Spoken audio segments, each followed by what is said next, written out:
जागते रहना भाइयों।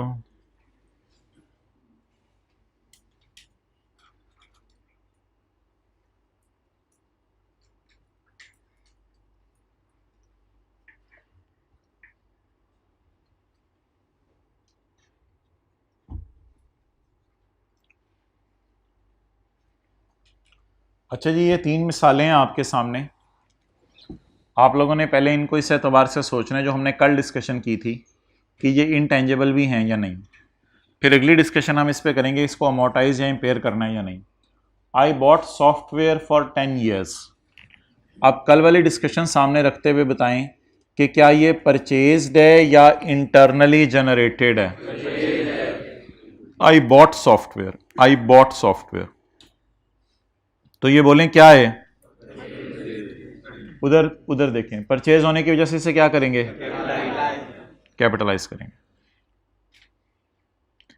I made a customer list, मैंने एक कस्टमर लिस्ट बनाई है, मैंने अपने कस्टमर्स की लिस्ट बनाई है, इसकी लाइफ 10 साल है, मैंने अपने कस्टमर्स की लिस्ट बनाई है। बोलें बोलें बोलें बोलें बोलें, ये कस्टमर लिस्ट क्या है, इसको हम because cost can not be measured, तो ये इंटेंजिबल ही नहीं है। अगला सवाल, I bought a license for indefinite life, मैंने बाय किया है licence for indefinite life.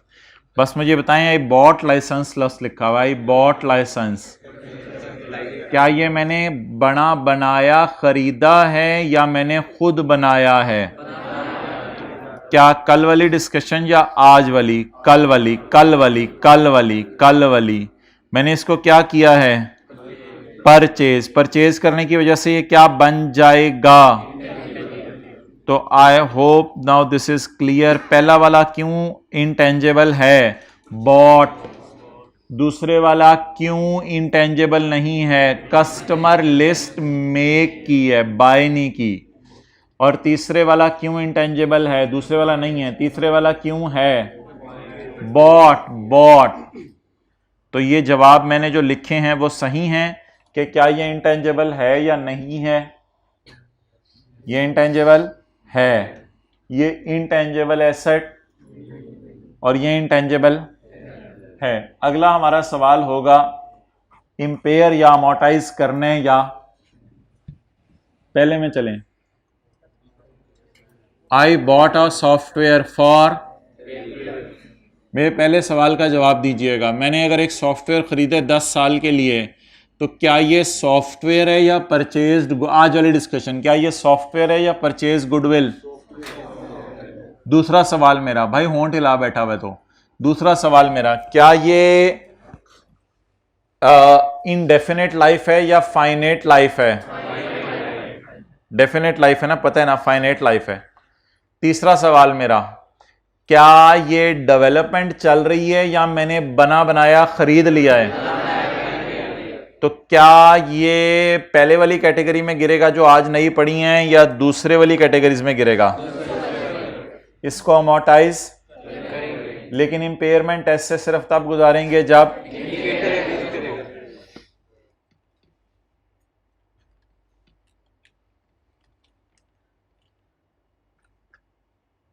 Amortise if indicator, तो क्या करें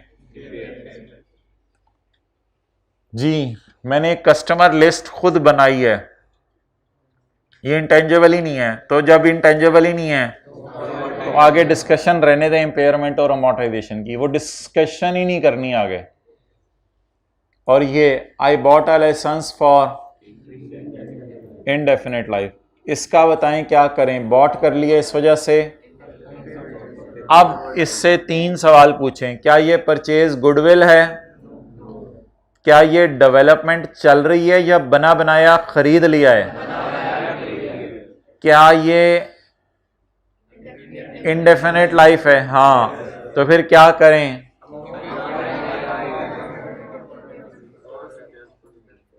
डन। सुनिए,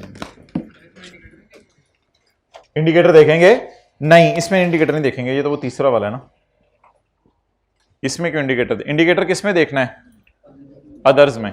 ये अदर्स वाला है या पहले 3 वाला है, तो ये एग्जांपल्स नोट कर लें साथ वाले के मत्थे पे।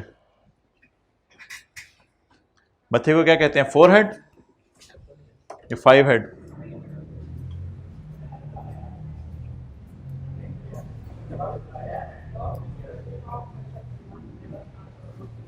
सलाम।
सर्दी नहीं लग रही इससे?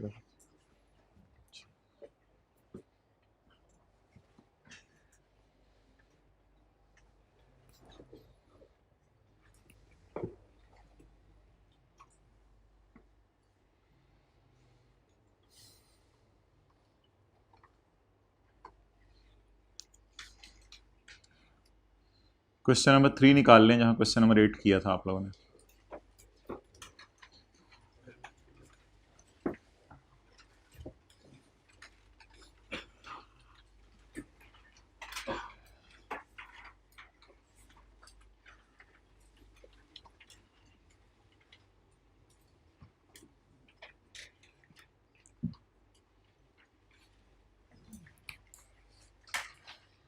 हाँ, 1 जनवरी 2001। अच्छा, ये ऑनलाइन वाले हजरात की जूम मीटिंग हुआ करेगी सोमवार को, मंडे को रात 9 बजे से 10 बजे के दरमियान आपसे लिंक शेयर कर दिया जाएगा। ये टाइम आपको ग्रुप में मंडे की सुबह इंशाल्लाह बता दिया जाया करेगा।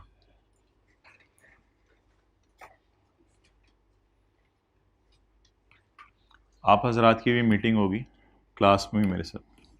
On January 2001, an entity started a research and development on a project. Details of cost incurred are as follows. Year ended 31 December 2001 and year ended 31 दिसंबर 2002। तो रिसर्च एंड डेवलपमेंट चल रही है किसी प्रोजेक्ट की, तो इसका मतलब है फैक्ट लैब के अंदर काम चल रहा है। 2001 में भी चलता रहा, 2002 में भी चलता रहा। ऑन 1 सितंबर 2001 में कहीं मिड में जाके recording criteria for capitalization of intangible was, intangible को रिकॉर्ड करने का क्राइटेरिया पूरा हो चुका है 1 सितंबर 2001 को। इसका मतलब है 1 सितंबर 2001 से पहले ये क्राइटेरिया पूरा नहीं हुआ था। जो ऑलरेडी 2x पे सुन रहे थे, देखिए उनके साथ क्या हुई है, जिंदगी पता नहीं क्या क्या दिखाती है। तो 1 सितंबर 2001 को अब रिवाइंड करेंगे, वीडियो शुरू से चल पड़ती है। अच्छा, अब 1 सितंबर 2001 को बता दें क्या हुआ रिकॉर्डिंग क्राइटेरिया, वो जो 6 क्राइटेरिया जिसे हमने कहा था recording criteria of intangible were met. अच्छा, इसमें ना उसने अलग नहीं बताया कि रिसर्च कब चली, डेवलपमेंट कब चली, बस उसने ये बता दिया कि 1 सितंबर से रिकॉर्डिंग क्राइटेरिया पूरा हो गया डेवलपमेंट का। इसका मतलब है 1 सितंबर से ऑनवर्ड्स कौन सी वाली डेवलपमेंट चली? आची वाली, बुरी वाली? आची वाली, बुरी वाली? आची वाली। दो, कोई नहीं, इसको होता है थोड़ी देर बाद। 2000, अब ना तंग क्या करो ना, 2002। तो अब पता नहीं रिसर्च कितना अर्सा चली, डेवलपमेंट कितना अर्सा चली, हमें तो ना पता। तो इसलिए ऐसा कर लेते हैं, इसको ना यहां तक कर लेते हैं। सही है, 1 सितंबर 2001 तक। आगे फिर इसके बाद तो अच्छी वाली डेवलपमेंट चली ना, अक्टूबर, नवंबर, दिसंबर, डन। बल्कि सितंबर, अक्टूबर, नवंबर, दिसंबर, डन, 4 महीने। और फिर इसके बाद 2002, क्योंकि सवाल में आगे लिखा हुआ है project is yet not complete on 31 दिसंबर 2002। तो प्रोजेक्ट 31 दिसंबर 2002 तक मुकम्मल नहीं हुआ। ये तो रिकवरेबल अमाउंट दी हुई है, इसको इंपेयरमेंट टेस्ट के लिए देखेंगे। Prepare journal entries for 2001 and 2002 एस्यूमिंग the project is yet not complete on 31/12/2000। तो आपके जहन में क्या आ रहा है कि साइंसदान चले गए हैं। स्काई ब्लू लाइन हमने यूज़ की थी थोड़ी देर पहले जब फैक्ट्री को हैंड ओवर कर दिया गया था। क्या फैक्ट्री को हैंड ओवर कर दिया है या नहीं किया? 1 सितंबर तक कौन सी वाली डेवलपमेंट चलती रही? और 1 सितंबर से ऑनवर्ड्स तो पिछले साल 4 महीने कौन सी वाली डेवलपमेंट चली? और 8 महीने या तो रिसर्च चली होगी या बुरी वाली डेवलपमेंट चली होगी। डन। और अगले साल पूरा क्या चली? चलें जी, एंट्रीज करना शुरू करें।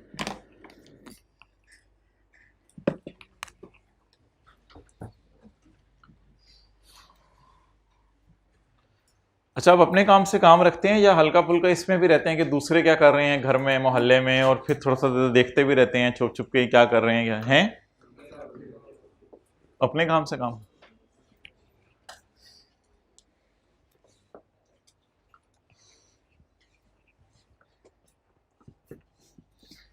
एक साहब तहज्जुद में दुआएं मांग रहे थे ना, अल्लाह शुक्र है तूने मुझे उठा दिया, बाकियों को सुलाया हुआ है, मुझे उठा दिया, बाकियों को सुलाया हुआ है। तो वो सोने वाला कहने लगा भाई अपने जो है वो दुआ मांगो, हमारी शिकायतें ना लगाओ। इसलिए दूसरों के कामों में इंटरफेयर ना किया करें। किधर गया था, किस टाइम आया है, क्या कर रहा है। लेकिन ये नहीं कि अपने बच्चों को भी अपने हाल पे छोड़ देना, आपने इसे अकल भी लगानी है।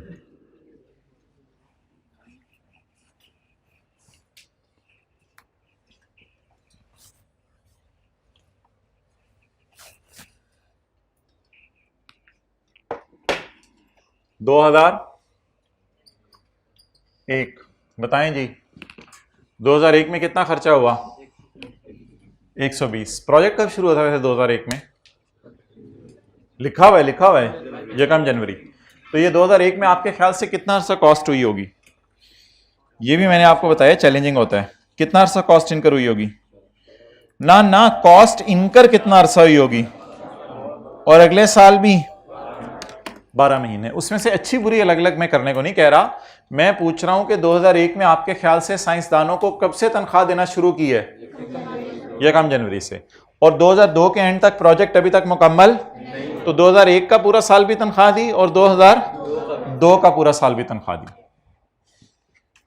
अब 2001 में कितनी तनख्वाह दी? 120। 120 को डिवाइड करें और मल्टीप्लाई करें 8 से। इसको कहां डाल दें? नाम लिखने की कोई जरूरत नहीं है कि ये रिसर्च एक्सपेंस है, डेवलपमेंट एक्सपेंस है। खाली एक्सपेंस भी हम लिख दें तो ये चलेगा। बताएं जी क्या जवाब आया? 80। इसे क्या कर दें? Expense out. और बाकी को इंटेंजिबल वर्क इन प्रोग्रेस भी लिख सकते हैं, ठीक है। बैलेंसिंग भी निकाल सकते हैं, यानी अगर आप इधर कैश लिख दें कितना, तो बाकी बैलेंसिंग 40 आ गया। 120 डिवाइडेड बाय सितंबर, अक्टूबर, नवंबर, दिसंबर।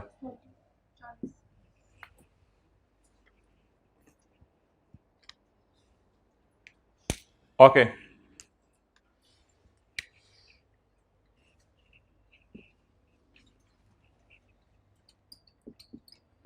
2002।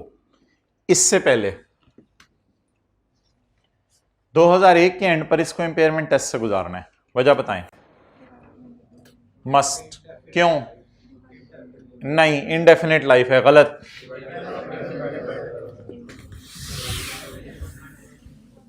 मुझे तो कहीं नहीं मिली पूरे सवाल में इनडेफिनेट लाइफ है।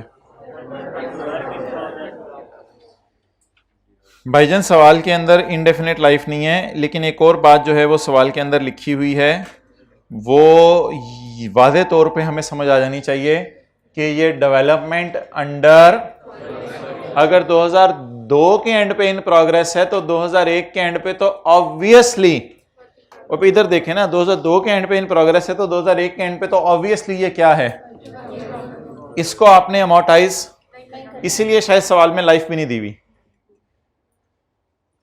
ये बिल्डिंग बन रही है टाइप खर्चा हो रहा है, यानी इंटेंजिबल फैक्ट्री में लैब में बन रहा है, साइंसदानों की तनख्वाह है, तो it will not be, however it will B must. नहीं, इंपेयर किया नहीं जाएगा, ये बात गलत है। मस्ट टेस्ट फॉर, बाद में हो सकता है हम इस नतीजे पे पहुंचे कि हमने इसको इंपेयर,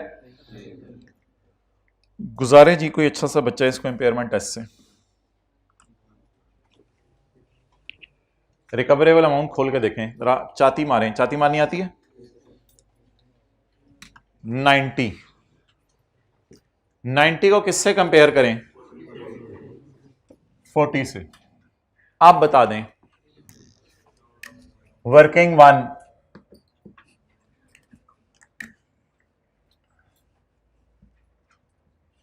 इंपेयरमेंट टेस्ट किस साल का जी? Carrying amount, book value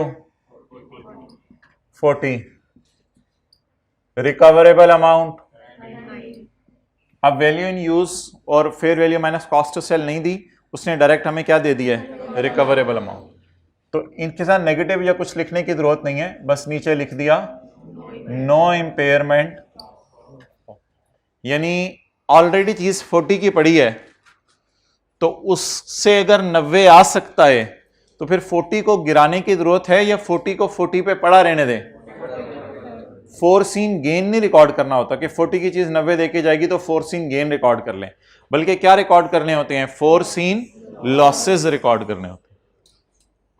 done. कल जो हमने सवाल किया था उसमें कुछ इस तरह हुआ था, इधर 40 टाइप आया था और नीचे 38 टाइप आया था, तो हमने 2 रुपए का मिसाल के तौर पे क्या रिकॉर्ड कर लिया था? तो इधर there is no impairment loss. तो अब इधर कोई एंट्री करनी है या कोई एंट्री नहीं करनी? ऐसे ही मैंने आपके समझने के लिए क्रॉस लगा दिया, इंपेयरमेंट लॉस की कोई एंट्री नहीं करनी। आप किस साल की एंट्रीज करना शुरू करें? 2002। क्या करें 2002 में? कितना? नहीं नहीं नहीं नहीं, ये तो मत देखें, ये तो बाद में देखेंगे, पहले कैपिटलाइज तो करें।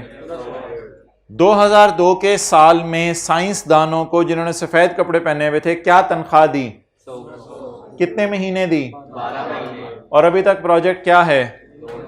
Still it will be called as capital work इन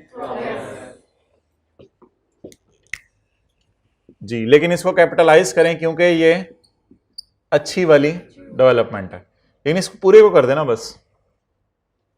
मैं देखा अब रहने दे, मैं देख लेता हूँ, रिलैक्स, मैं बता दिया कर। सो या आउट?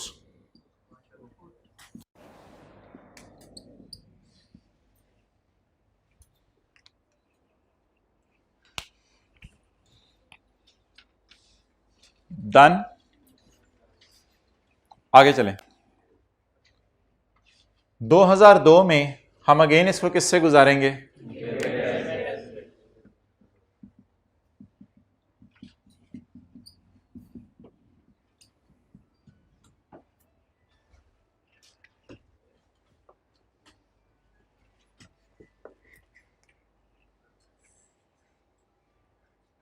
ये है तो कहीं और है, कहीं और बज रहा था, इधर बज रहा था, दिखाओ।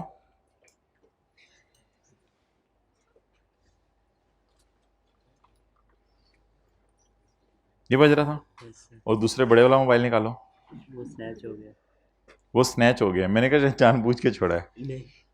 नहीं छोड़ दिया सब। छोड़ दिया उसको यस सर। जबरदस्ती। Yes sir. 2 साल तक तो नहीं लोगे? 1 साल तक। क्या 6 माह तक। कितना रह गया कैफ आपका? 7। साल रह गया। साल तक नहीं लोगे? Yes sir. सोच बोलो। Yes sir. साल तक नहीं लोगे और 3.5 साल और निकालने हैं सीए फाइनल के। ज़्यादा होगी। इम्पेयरमेंट टेस्ट भाईजान, बीवी पुरानी वाली या latest?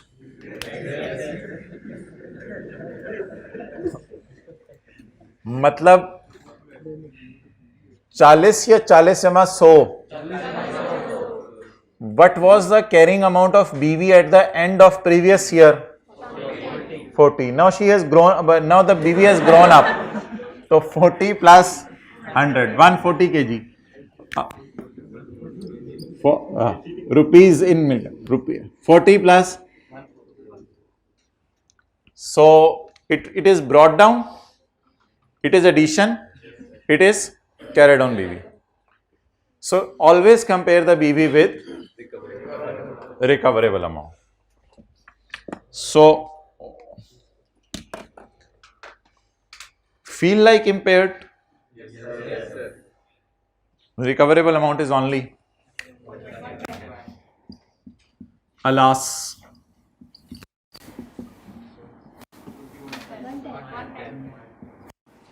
unluckily our asset is now impaired.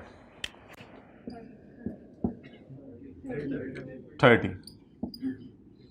Impairment loss, impairment gain? Impairment loss. बस कंपेयर करना होता है, नेगेटिव पॉजिटिव साइन की कोई जरूरी नहीं है लगाना। कितने की चीज हमने किताबों में रखी हुई थी? मैक्सिमम इसमें कितनी जान है? तो कितने से इंपेयर हो गई? 30 से।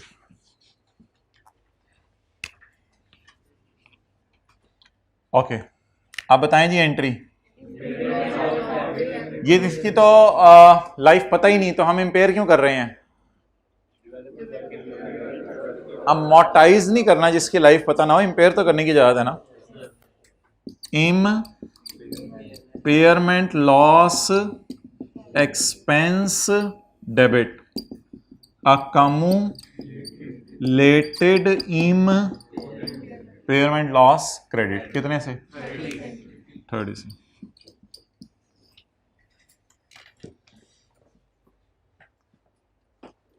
पी हैंडल बना ले। बरकत के लिए बैठे हुए या क्लासें लेने के लिए? दिन रात एक कर रहे हो? रात को सो जाएगा, ज्यादा हो जाएगी।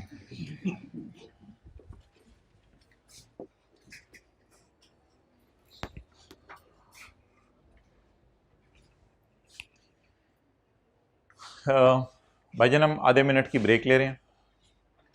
स्टेटस लगा दें आप मीनवाइल अपना, नॉट अवेलेबल टिल मार्च। निकालो भाई, कहाँ कहाँ लगाओगे? व्हाट्सएप पे पहले लगाओ। माई स्टेटस तो खोलते साथ तस्वीर आ जाती है, ये क्या चक्कर है? Not available till March. भाईजान खोलो मोबाइल, मैं चेक करूंगा अभी। Not available till March, till में डबल एल कर दो। Not available till March. For further details you can contact my Abu. तो चलो, प्लार या मोर? प्लार कहते हैं ना पश्तो में। For further details you can contact my प्लार। चलो अभी इसको रहने दो, बैक कर दो, पोस्ट करो। 5 मिनट बाद मुझे कमेंट्स पढ़ाने हैं। भाईजान लगाओ, लगाएं स्टेटस, लगाएं लगाएं लगाएं लगाएं लगाएं, इस रो में भी, इस रो में भी, इन दोनों रोज में भी लगाएं भाईजान। हाइब्रिड में भी स्टेटस लगाएं, नॉट अवेलेबल टिल मार्च।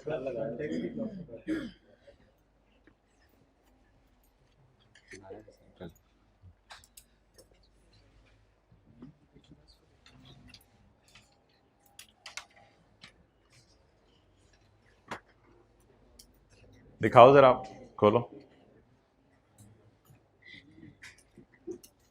ये वाला काम ना हो, पहले का ही करने का।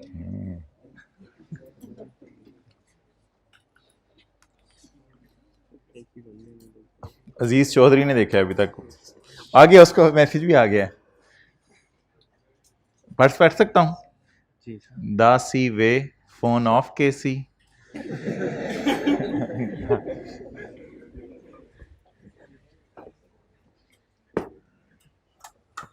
दासी वे का मतलब क्या है? ये क्या कह रहे हो? अच्छा,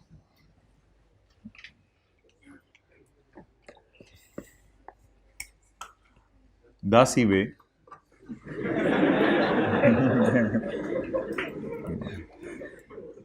अच्छा,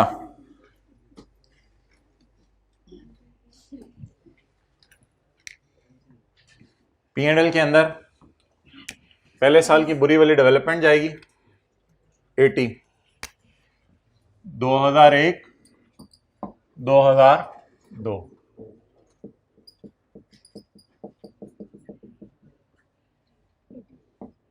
एटी, और इम्पेयरमेंट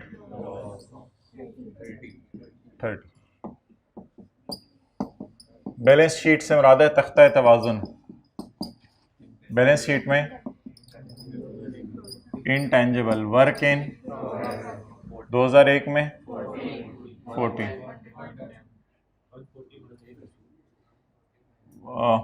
जिस तरह मर्जी कर लो,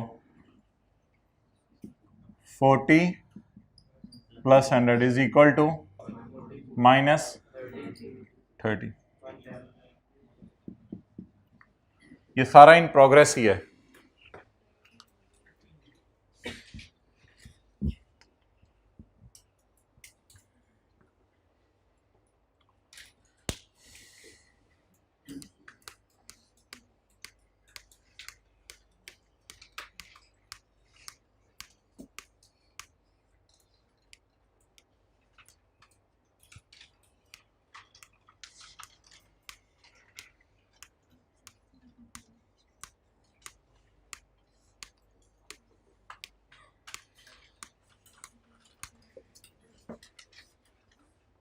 चलें जी, एक्टिव होने के लिए हाथ ऊपर करें सारे पहले। अब साथ वाले की बाउंड्रीज को टच करें और ऐसे करें हाथ, थोड़ा एक्टिव हो जाए। भाई उसको रिप्लाई कर दो यार, परेशान हो रहा है वो बेचारा। उसको बता दो 10 CA दे।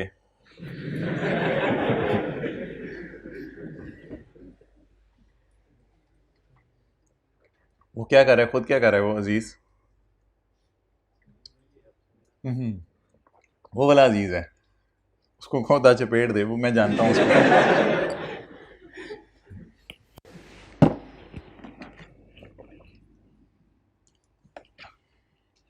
अच्छा जी,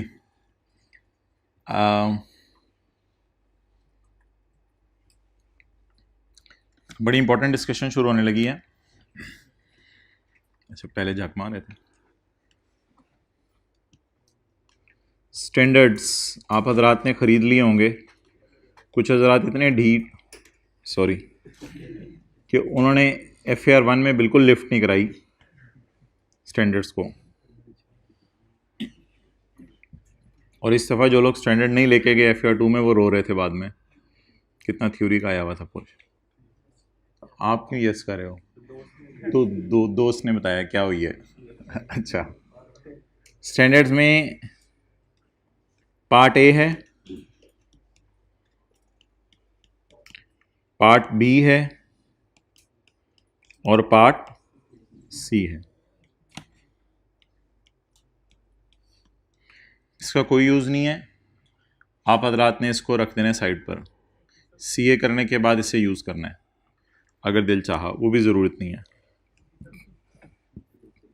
पीछे रह गया पार्ट A और B। पार्ट A के अंदर कुछ लोग बड़े वाले स्टैंडर्ड मंगवाते हैं, कुछ लोग छोटे वाले। ये पता है बड़े वाले छोटे वाले, आई के लाल वाले और एक ग्रे वाले ब्लैक वाले। अच्छा, तो जो लोग फुल साइज स्टैंडर्ड मंगवाते हैं जिसमें वो सीए फाइनल वालों के भी स्टैंडर्ड है सारे, उनके स्टैंडर्ड्स में फिर पार्ट A1 होगा और पार्ट A2 होगा। मैंने ज़्यादा बात की तो स्टैंडर्ड निकलना शुरू हो जाने हैं। अच्छा मेरे का शायद। अच्छा, और इसमें IFRS हैं और इसमें IAS हैं। इन सबके बाहर नाम आजकल IFRS से लिखा होता है,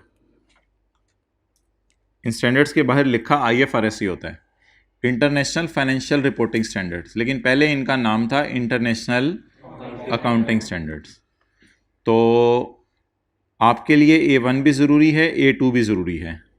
आजकल हम पढ़े हैं IS 38, तो आपके पास जो मर्ज़ी वर्जन है, अगर आपके पास पार्ट A के 2 हिस्से हैं तो पार्ट A2 में मिलेगा आपको, और अगर आपके पास A1 A2 नहीं है, खाली पार्ट A है, किसी के पास इधर है तो बता दे, खाली पार्ट A है तो उसमें आपको बस पार्ट A के अंदर IS 38 मिल जाएगा। IS 38 के ऊपर हम डिस्कशन कर रहे हैं। पार्ट B भी इंशाल्लाह हम यूज़ करेंगे, पार्ट B भी यूज़ करेंगे, पार्ट C का कोई यूजेज नहीं है। अभी हमारी डिस्कशन चल रही है IS 38। तो IS 38 में कुछ पैराज हैं जिन्होंने रिसर्च की एग्जाम्पल्स दी हुई हैं और डेवलपमेंट की एग्जाम्पल्स दी हुई हैं। तो अब हम जाकर स्टैंडर्ड खोल के रिसर्च और डेवलपमेंट की एग्जाम्पल्स को पढ़ने लगे हैं। फिर अगली बहस अपनी जगह रह जाएगी कि डेवलपमेंट के लिए वो 6 क्राइटेरिया कौन से हैं जो पूरे हों तो समझा जाएगा अच्छी वाली डेवलपमेंट शुरू हो गई है या बुरी वाली चल रही है। अभी मैं ये डिस्कशन नहीं करने लगा कि डेवलपमेंट अच्छी वाली कौन सी और बुरी वाली कौन सी है। अभी सिर्फ ये डिस्कशन करने लगे हैं रिसर्च फेज में क्या होता है और डेवलपमेंट फेज में क्या होता है। इसको हमने याद नहीं करना, इसको हमने सिर्फ पढ़ना है और पढ़ के घर जाके आज स्टैंडर्ड से हाईलाइट कर लेना है, ताकि पेपर में अगर सवाल आए और हमें पता ना चल रहा हो कौन सी रिसर्च है कौन सी डेवलपमेंट है, तो सवाल पढ़ के अंदाज़ा हो जाए स्टैंडर्ड खोल के कि ये रिसर्च एक्टिविटी चल रही है या डेवलपमेंट एक्टिविटी चल रही है।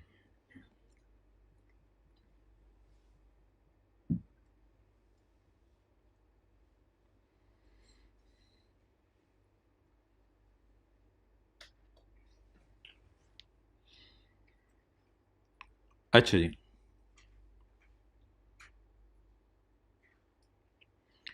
डेट इज पेज नंबर 213 फिलहाल हमारी किताब का।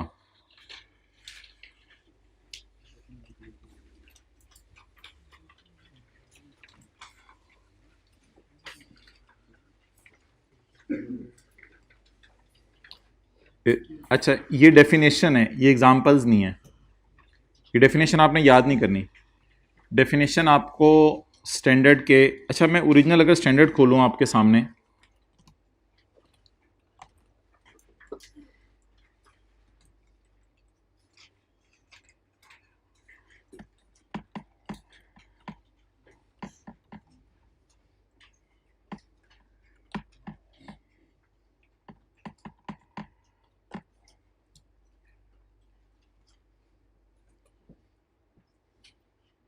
IS 38,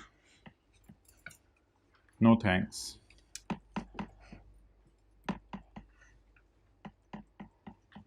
तो स्टैंडर्ड में ना शुरू में IN के नाम से कोई पैराज आ रहे होते हैं, तो घर में इनको आपने इग्नोर कर देना है। जैसे समोसे में कुछ लोग आलू को इग्नोर करते हैं। इसमें ना आपको पैरा 8 मिलेगा डेफिनेशंस का। कोई डेफिनेशन अगर हुई ना तो उस IAS में शुरू में होती है, शुरू में 5वें 6ठे 7वें 8वें पैरा में, उसमें एक डेफिनेशन है रिसर्च। अगर मैं रिसर्च की डेफिनेशन ढूंढना चाहूँगा तो LMNOPQR अल्फ़ाबेटिकल ऑर्डर में मुझे मिलेगी। तो ये रिसर्च की डेफिनेशन है जो मैं स्टैंडर्ड के पैरा 8 से देख रहा हूँ। इस वक्त आपने किताब का सफ़ा खोला हुआ है, वहाँ बेशक आगे पैरा 8 लिख लें। तो रिसर्च आपको स्टैंडर्ड में कहाँ मिलेगी? पैरा 8 में मिलेगी। हमारी किताब में वैसे एक सफ़ा भी है, मैं आपको कल दिखाऊंगा कि स्टैंडर्ड के कौन कौन से पैराज किस किस स्टैंडर्ड में आपने यूज़ करने हैं, वो सफ़ा बना हुआ है। फिलहाल आप सिर्फ पैरा 8 लिख लें, इसमें आपको रिसर्च की डेफिनेशन मिलेगी। ये ओरिजिनल स्टैंडर्ड है, इसे मैं ज़रा साइड पे रख रहा हूँ और मैं वापस अपनी किताब में आ रहा हूँ, वहीं से मैं डेफिनेशन पढ़ूंगा। तो रिसर्च इज, ये पैरा 8 में थी, research is original and planned investigation. Research is original and planned investigation undertaken with the prospect of gaining new scientific or technical knowledge and understanding. It is just planned investigation with the prospect of just gaining new scientific or technical knowledge. Just gaining, apply नहीं कर रहे, gaining new scientific or technical knowledge and understanding. It is called as research. और वो बात उसने बड़ी बड़ी लिख दी है, ये यहां से मुझे पढ़ाने की आपको जरूरत नहीं है। दूसरी लाइन पढ़ें, expenditure on research shall be recognised as an expense. Research को कहां लेके जाना है आपने? एक्सपेंस में लेके जाना है। असल ये पैरा है जो आप लोगों को मैंने हाईलाइट करवाना है आज, that is para number 56। This is an example of research activities. तो पैरा 56 अगर मैं ओरिजिनल स्टैंडर्ड में आऊं, इसमें तो आपको पता है फिर मुझे बहुत नीचे जाना पड़ेगा पैरा 56 के लिए।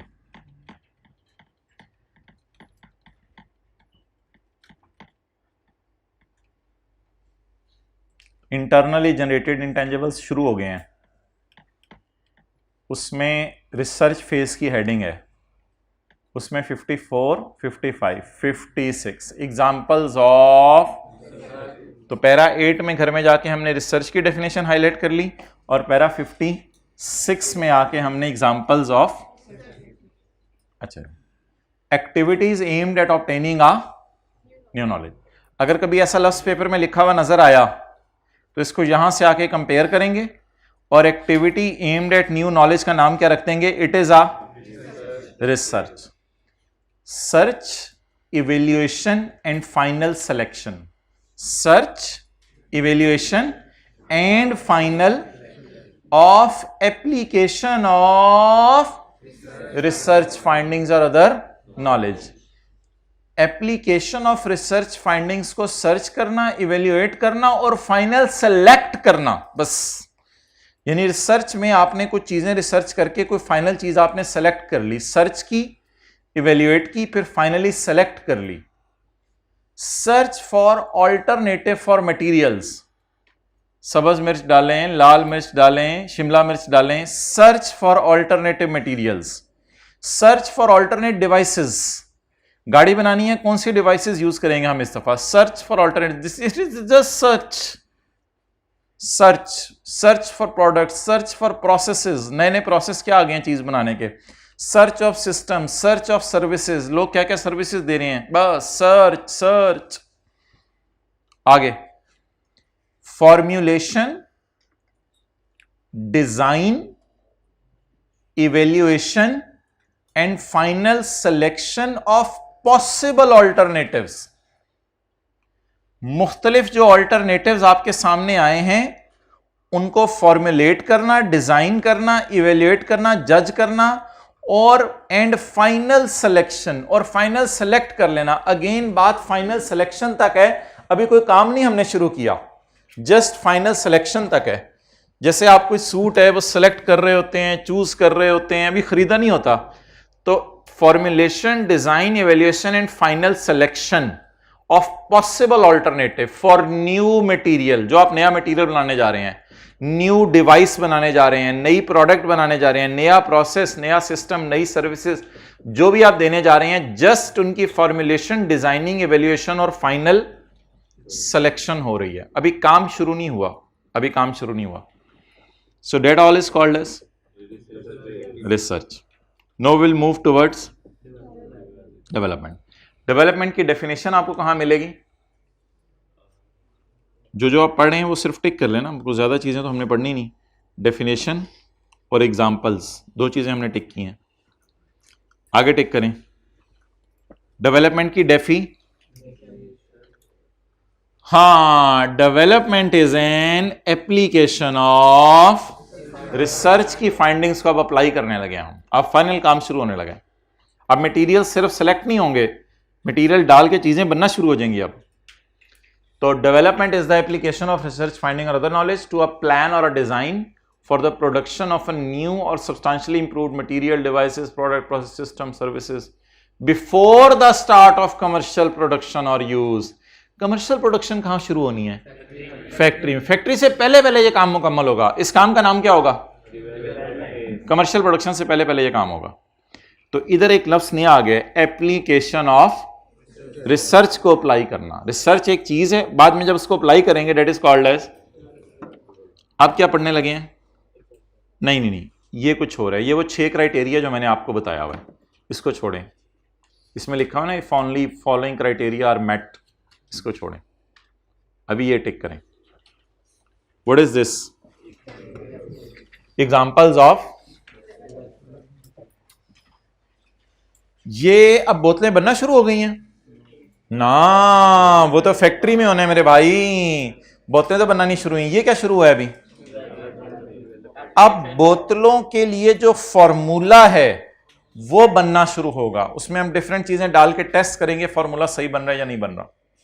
या गाड़ी बनने के लिए जो प्रोसेस है वो होना शुरू होगा।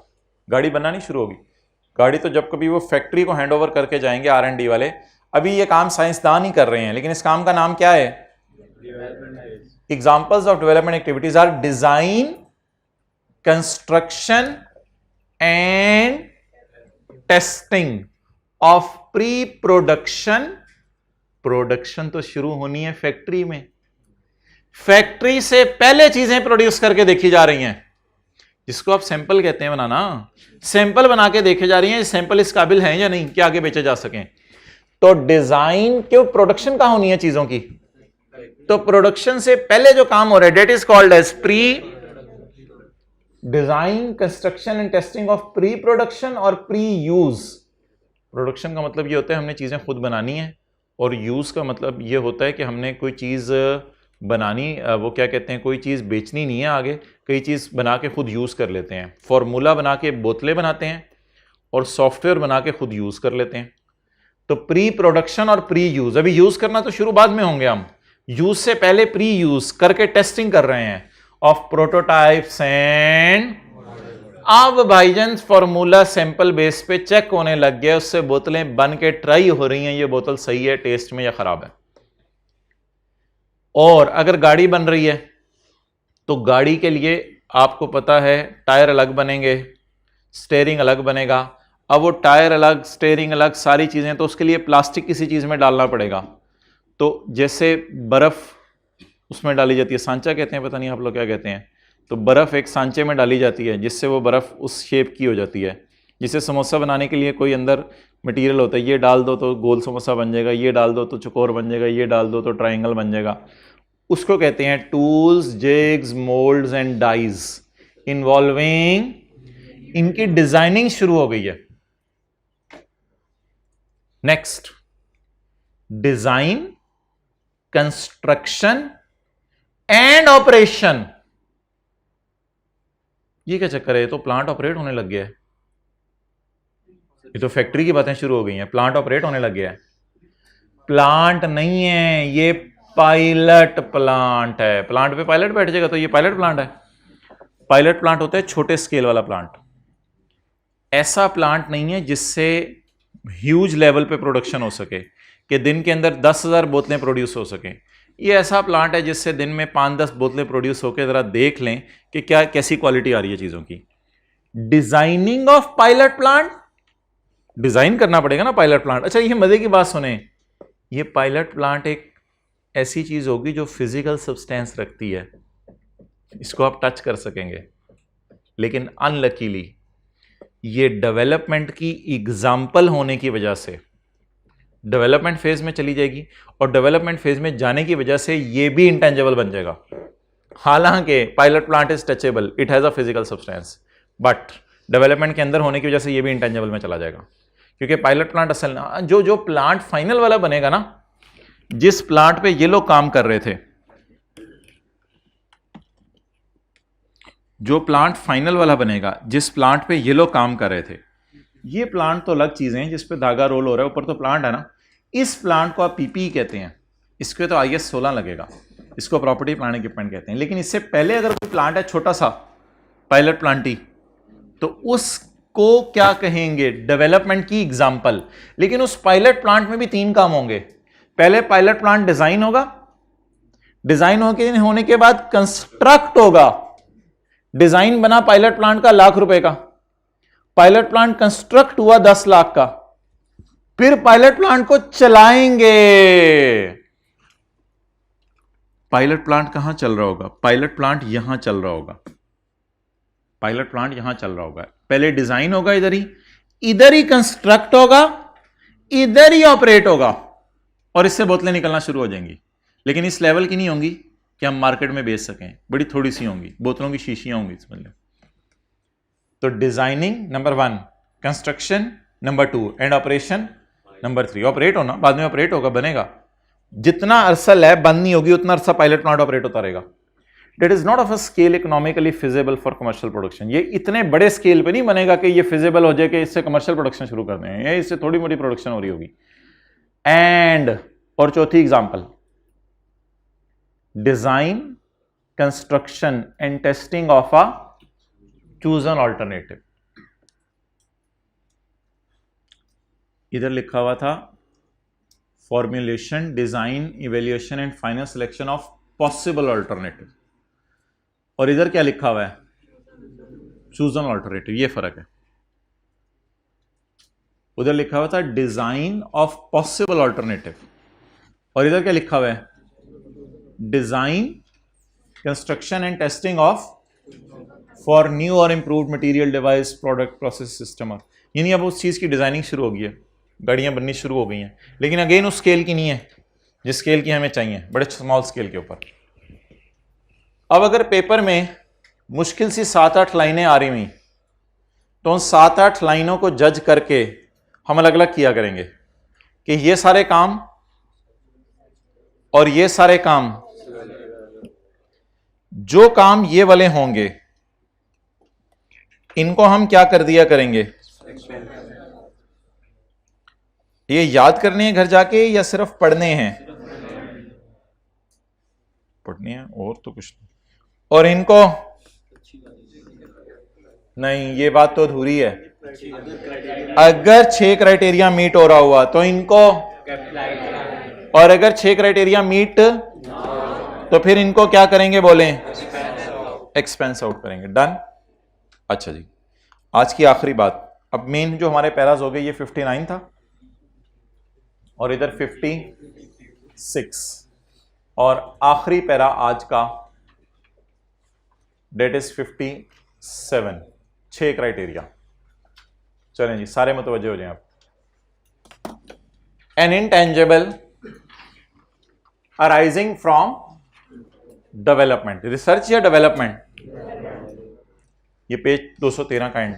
N intangible arising from development और from development phase of internal project, वही बात होगी, shall be recorded as an, shall be recorded as an expense, नहीं, as an intangible, if and only if an entity can demonstrate,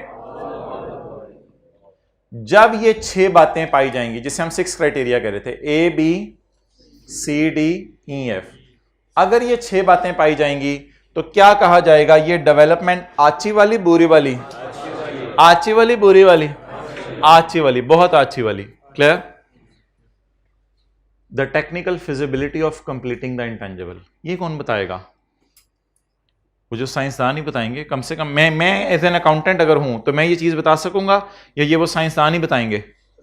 साइंसदान ही बताएंगे technical feasibility of completing the intangible so that it will be available for use. हो सकता है हमने खुद use करना हो software, या हो सकता है हमने इसकी बाद में बोतलें बना के बेचनी हो।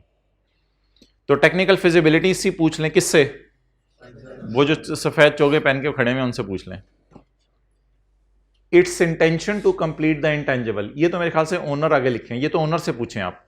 ये सवाल साइंसदानों से पूछें, ये ओनर से पूछें। ओनर से क्या पूछें?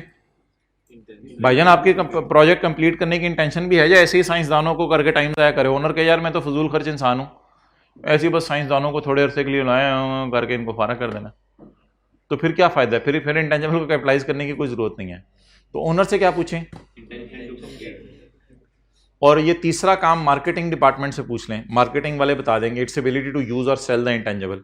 मार्केटिंग वालों से कहे जरा यूट्यूब पे सर्वे करके देखें करेला कोला लोग पसंद करेंगे, हो सकता है वो कहते हैं यार हम तो ये बना तो रहे हैं लेकिन कोई खरीदेगा ही नहीं इसको, अगर खरीदेगा नहीं तो फिर बनाने का क्या फ़ायदा। तो ये जो 6 सवाल हैं ये अकाउंटेंट अपने से पूछेगा या अकाउंटेंट को शायद दूसरों की हेल्प लेनी पड़ेगी। ये सवाल अकाउंटेंट उन साइंसदानों से पूछ ले लैब में जाके, ये सवाल अकाउंटेंट ओनर से पूछ ले बिजनेस के, और ये मार्केट सर्वे करा ले। How the intangible will generate future benefit, जाहिर बात है बोतलें बिकेंगी पैसे आएंगे। Among other things the entity यानी कि businessman can demonstrate it existence of a market for output. वो कहेगा यार बहुत बड़ी मार्केट है, अभी हमने सर्वे कराया, सब लोगों ने कहा एक दफा चख के तो देखेंगे, अपने फ्यूचर से खेलेंगे हम, चख के तो देखेंगे करेला गोला। For the output of intangible assets और द इंटेंजिबल इटसेल्फ, कई दफा इंटेंजिबल आपने बाहर बेचना होता है, कई दफा इंटेंजिबल खुद यूज करना होता है इटसेल्फ। और if it is to be used internally the usefulness of intangible, और अगर आपने खुद यूज करना है तो आप बता दें आपकी कंपनी में कैसे यूज होगा। अगेन ये भी मार्केट सर्वे करके आप देख लें लोग पसंद करते हैं चीज या नहीं, और खुद यूज करना है तो ये भी ओनर से पूछ लें। ये चौथा सवाल है। पांचवा सवाल, अवेलेबिलिटी ऑफ टेक्निकल रिसोर्सेज, ये तो साइंसदानों से पूछें। अवेलेबिलिटी ऑफ फाइनेंशियल रिसोर्सेज, ये ओनर से पूछ लें, ओनर से पूछ लें यार पैसे पूछे हैं, क्योंकि इंजीनियर आगे कह रहे हैं कि अगले सालों में तकरीबन 2 करोड़ और लग जाना है, तो ओनर के 2 करोड़ की ऐसी की तैसी इनको भी निकाल दो।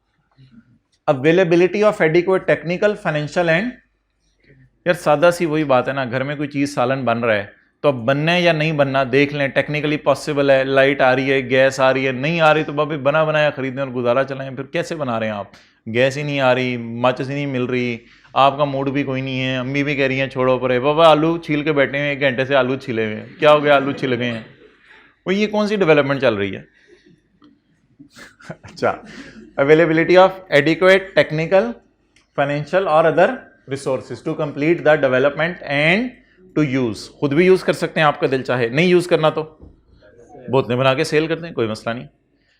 और आखिरी सवाल आपने अपने आप से पूछना है, साइंसदानों को जो तनख्वाह दी जा रही है उसका रिकॉर्ड अवेलेबल है या नहीं मोबाइल पे, आखिरी सवाल आपने अपने आप से पूछना है। इट्स एबिलिटी टू, इधर देख लें खुदा के लिए, छोड़ दें mobile, its ability to measure reliably the expenditure attributable to, और ये तो आपको पता है सवाल शायद हर स्टैंडर्ड ही पूछता है, cost can be measured reliably, पता नहीं शायद आप लोगों ने पढ़ा हो FAR 1 में कई जगह, cost can be measured reliably. तो कॉस्ट अगर पता चलेगी तो कैपिटलाइज होगा, वरना क्या कैपिटलाइज होगा। तो कितने सवाल पूछने हैं जी आपने, ये 6 सवाल। अक्सर इस तरह टेस्ट नहीं करता आपसे, लेकिन करने को आए तो कर सकता है। तो जब ये 6 सवाल पूछें तो 6 सवाल का जवाब अगर यस आ जाए तो इट मीन्स के we should give a green signal, अच्छी वाली डेवलपमेंट। और अगर इन 6 में से एक का जवाब भी तो we should give a red signal. Okay, relax.